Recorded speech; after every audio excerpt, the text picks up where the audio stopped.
Assalamualaikum warahmatullahi wabarakatuh. Perkenalkan, nama saya Rizky Sabran Huda dari Program Studi Komunikasi dan Penyiaran Islam. Saya di sini akan melengkapi tugas ujian akhir semester dengan mata kuliah Sejarah Peradaban Islam dengan dosen pengampu Dr. Hajah Yanti Mulia Roza MSc. Tuanku Imam Bonjol. Siapa yang tidak mengenal sosok Tuanku Imam Bonjol?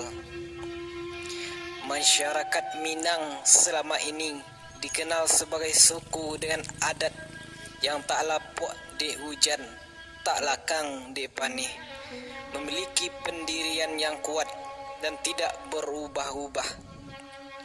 Tidak hanya itu, suku yang biasa menyebut dirinya orang awak ini telah melahirkan banyak generasi emas dalam sejarah bangsa Indonesia maupun dalam sejarah dunia.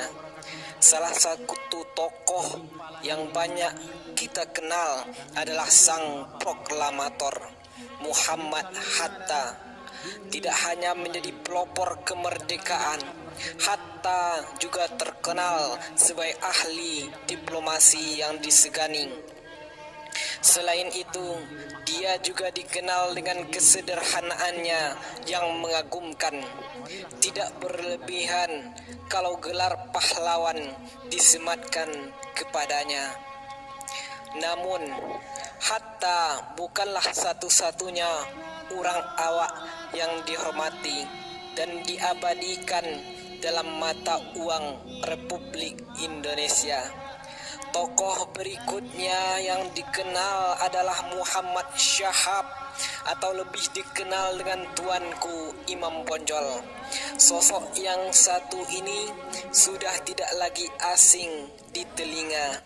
Dia merupakan seorang ulama pimpinan dan pejuang yang berperang melawan Belanda dalam Perang Padri pada tahun 1803 sampai 1838. Dia menjadi sosok yang sangat alot, ditakuti dan disegani oleh musuh. Siapa sebenarnya sosok Imam Bonjol?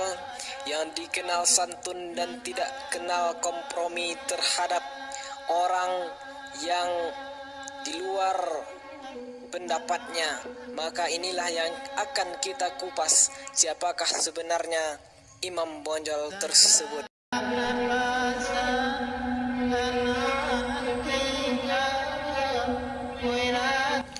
Lalu, bagaimana peran Tuanku Imam Bonjol di ranah Minang ini?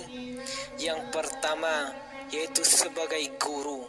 Imam Bonjol mendidik dan mengajar di setiap surau, masjid dan pesantren yang dia bangun di setiap perkampungan, sekaligus menjadi pemimpin para jamaahnya. Setelah berjalan lancar, dia kemudian menyerahkannya kepada murid yang paling dipercayainya. Yang kedua, sebagai tokoh panutan. Sebagai seorang tokoh panutan, dia sangat dekat dengan masyarakat, begitu juga sebaliknya. Yang ketiga, sebagai pejuang, sebagai putra bangsa yang hidup sejak zaman penjajahan Belanda, dia telah berniat berjuang melawan melalui media agama Islam dengan mendirikan tarekat Naksabandiah.